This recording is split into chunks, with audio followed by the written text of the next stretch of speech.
during the September 11th thing, I was so like, there's so many phoniness with celebrities. Remember that? There was you guys see that interview on MTV with Fred Durst? You guys remember that? Yeah. He's like, yeah. No, he's like, dude, we gotta start caring. We have to care now. This is the guy who wrote Break Stuff in Nookie. It took Fred Durst. It took a plane crashing to a building to make him realize that we have to start caring now. What the hell? You know, he shot a video for Roland on top of the World Trade Center. Remember that? I don't want to be like callous or rude or anything, but instead of those people dying, I wish that plane crashed only when the terrorist in it crashed into the shooting of their video. One less crappy band in the world, Finally get to sell my used Limp Bizkit CDs at my store, and the red capsule will start flying off the shelves. Yeah.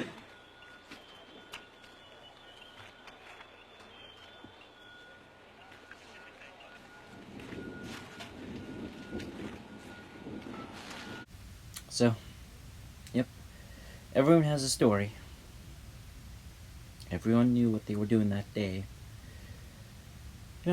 Even back then I'd always leave the TV on. I'd always watch my late night with Conan O'Brien on NBC. And wake up the next morning to Al Roker either doing the weather or Matt Lauer looking so happy all the time. And of course we all know why he was happy years later. If you don't know who Matt Lauer is or the Today Show controversy, please look it up. I'm not going to tell you right now. But when I opened my eyes on September 11th, the first thing I saw was that fire in that first tower. No one knew what was going on then. You're just watching this and your eyes are glued to the TV and you're just like, what the fuck is going on here? And you're watching and watching, listening to the commentary. Then, minutes later, you see that second plane hit, and you're like everyone else, and your jaw just drops, and you could collectively feel it all across America, even though you're just sitting isolated in your room, in your house, whatever. Anyway, I'm just like, holy fucking shit. I run to my grandma's room, and I wake her up. I'm like, Mom, wake up. Hey, something's going on. We gotta call Yul, my uncle. He works nearby. He works at Carnegie Hall. It's like 15, 20 minutes away. So, we're just watching it, and I go back to my room, put the volume much louder, and I call my uncle. Phone lines are busy. It's just, there's no way getting through. So, in an instant, my heart is like just pounding a little more. And not because I don't know, it's a little hard to even talk about it, even though it's like nothing. I wasn't thinking about my uncle. I'm just thinking about everyone else. You see those images. You see that, the plane go into the building, and you see the fires, and you're just like putting yourself in their shoes, and you're like, holy fucking shit. Anyway, I'm holding the phone, trying to call my uncle, and I just fall back I just hit myself on the wall, and you just fall flat. I'm just constantly sobbing, and just trying to keep calling my uncle. Talking to him like a few days prior, he's telling me about all the people that came in at the VMAs, at the VM Music Awards, anyway. And then, whatever. Anyway, it's been busy for hours, and, you have to understand, there was no social media back then. So, I just kept watching, knowing I had to get ready for school, so I just kept watching and watching, hoping there would be some miracle. Obviously, you knew that things were going to be just so fucked. Then the unbelievable happened. Everything fell. I kept calling my uncle. Another time. It's no use. But, you have to put your faith in something. That day, man. was a nice day there. It was a nice day here. But again, just couldn't help you. You're just thinking about all those damn people. Holy fucking shit. Anyway, I don't want to go into too much, but I just want to let you know, my younger peers know, that how that day worked and all the nuances, because most of you just read about it, and some of you don't know how pre 9/11 worked back then. So I just want to tell you some of the nuances, how it happened, and being in my 20s. So, being a young 20 something, and how it all happened, and it was such a trip because, in hindsight, I wanted to believe that things were eventually going to get better, that humanity would be in a good place, and things would change. And for a brief while, it almost did.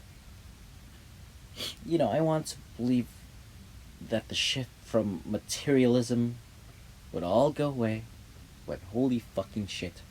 The marketing forces of crap pop and corporatization came back in full swing, and I blame some of you fucking peers doing this. You assholes, you like, get your optimum numbers up. Fuck you. That's never gonna change, I know that. So, yeah. When 9/11 happened, in the weeks after, the economy took a big hit, and for the entertainment, 9/11 was an indirect factor for more shitty reality TV. Hell, shows that were produced here in San Diego from Stu Seagal Studios. Some of you may know who I'm talking about. Bring It On was shot there. Movies. Anyway, a lot of big shows that were shot here for like big networks got canceled because of 9/11. But how did young people such as myself try to maneuver or try to connect in any way somehow what we were feeling before the whole social media game and Facebook, MySpace, and back then there were very little. It was only like GeoCities, LiveJournal, but that didn't have the same resonance.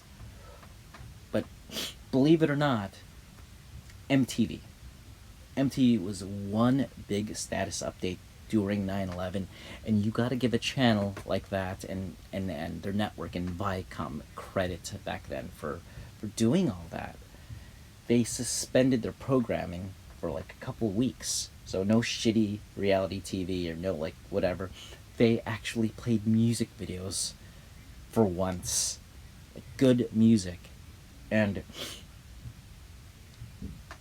I know it sounds silly, that was like the takeaway. It took a tragedy for a network to play music again. So, but MTV did round the clock coverage of things happening in New York City. Think of it as status updates. I had to log on to MTV.com just to find out if my uncle had posted anything. So yeah, MTV back then was an outlet of expression through music, obviously, and youth culture. But during the attacks of 9/11, they took out all the reality show programming and devoted a whole week's worth of nothing but music and news, and they let viewers pick music videos and write messages on the air. So, I logged on and I wrote this on air. It says, quote, "Put aside all your differences and let's work together and get our country back for freedom, justice, and unity." And that's me, Nicholas, from National City, California. That still resonates today, and it's really unfortunate that it ain't gonna ever happen in this fragmented culture where ego and agendas creep up on the ignorant who feed on misinformation. But again, that's another topic for another time. I also picked 2 music videos. I chose Common's "The Light," such a damn good song, and it's very uplifting. And Smashing Pumpkins' Tonight Tonight, the obvious lyric, and "Our lives are forever changed. We'll never be the same." And our lives will forever change. We will never be the same. Again, that message still remains the same, even in this damn horrible nightmare we're going through right now. And thank God music was such a unifying force back then, instead of the accessory is today, unfortunately. Some of you may or may not get what I'm saying, but yeah. So, 20 years later, I wish we did put aside all our differences. I understand this country will never be at its optimum strength, and to say it's over, it's all over but the screaming.